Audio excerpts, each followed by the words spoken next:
আসসালামু আলাইকুম আমার সকল আদরের সাথীরা, আমার আদরের বন্ধুরা, আদরের পাখিরা। দেখেন আজকে আমি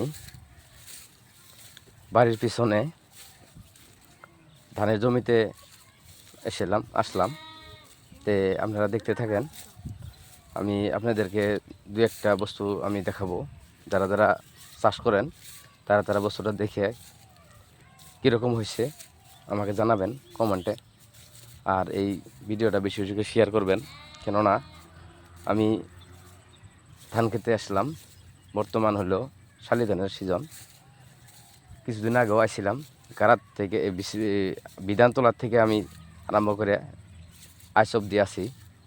কাড়া তুরি আলাই যেন বেঁচে রাখে আমি আপনাকে করে দেখাবো। তাই আজকে আমি একটা বস্তু দেখাবো, এই বস্তুটা শেয়ার করে দিয়েন। যারা যারা এই ধান চাষটা করে যারা যারা অল্প না জানা করেও থাকতে পারে, আমি বস্তুগুলো করার পরে তারা তো জানবে, তাদের উপকার হবে। আমি আজকে এলাম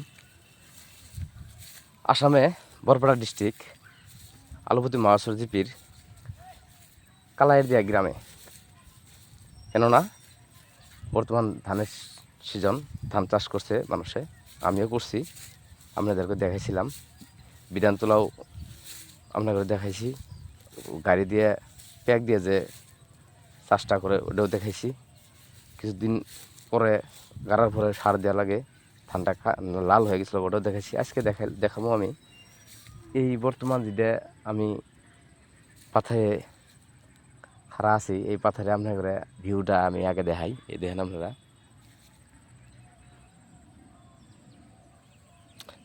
ধান ছাড়া কিছুই না। এই ধান চাষ করে বহুত মানুষের জীবনযাপন করে পরিয়াল পোহপাল দেয়। এই দেখেন এই এরিয়াটা দেখেন, আমি জুম করে দেখাবো আপনার করে। এই দেখেন এই এরিয়াটা দেখেন, ধানের এই যে ধান ছাড়া কিছুই নাই। আর ধানটা এরকম একটা হিউজ বিপ্লবে পরিণত হয়েছে, মানে গ্রিন ফিল্ড, মানে হেউজিয়া। তার মানে পাথারে একদম আসলেই মনটা এরম ভালো লাগে, এরম একটা দৃশ্য মনোমোহর। তার মানে ধান গাড়ার সময় ধানটা কীভাবে ছিল, বর্তমান কীভাবে হলো, এই বস্তুটা আমি আপনাকে দেখাবো। আপনারা দেখেন, দেখতে থাকেন, আমার পাশে থাকেন, মনে কিছু নেবেন না। প্রথমে যদি আপনি 1 বিঘা মাটি চাষ করবে যান, এই শালি ধানটা আপনার বিধান পারতে হবে 10 থেকে 12 কেজি বিধান। আপনি যাই বিধান পারেন, ওটা আপনার কথা, ওটা আমি বলবো না।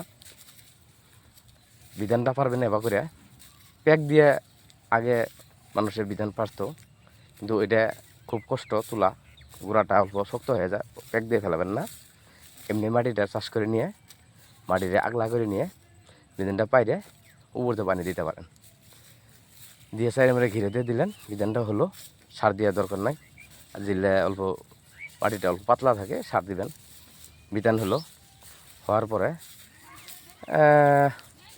45 দিনে বিধানটা কারা উপযোগী হয়।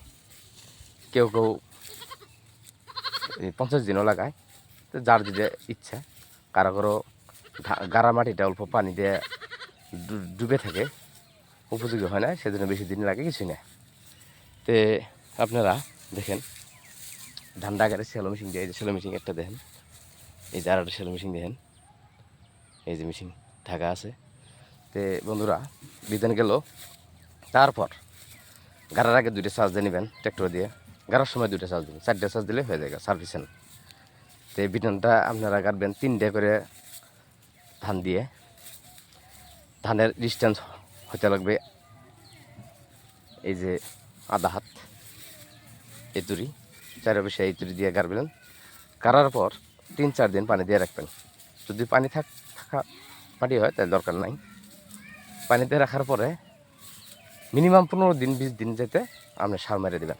ইউরিয়া, পটাশ, ডিএপিও মারতে পারেন। তার সাথে 2টা সোয়েল প্যাকেট দিবেন, ভিটামিন দিয়ে ছিটিয়ে দিলেন। যেদিন সার দেবেন ওই দিনকে একটা পানি দিয়ে ভিজিয়ে নেবেন। গেল। তারপর এই যে আমি আজকে যে দেখালাম এই পর্যন্ত এসে পাইছে, এই পর্যন্ত এসে পাওয়ার পরে ধানটা দেন চেহারা। এখন করতে হবে কি, আমি নেক্সট ভিডিওতে আপনাকে দেখাবো। কার কীরকম লাগলো আপনারা কমেন্টের মাধ্যমে আমাকে জানাবেন। ধন্যবাদ। খুদা হাফিজ। আসসালামু আলাইকুম।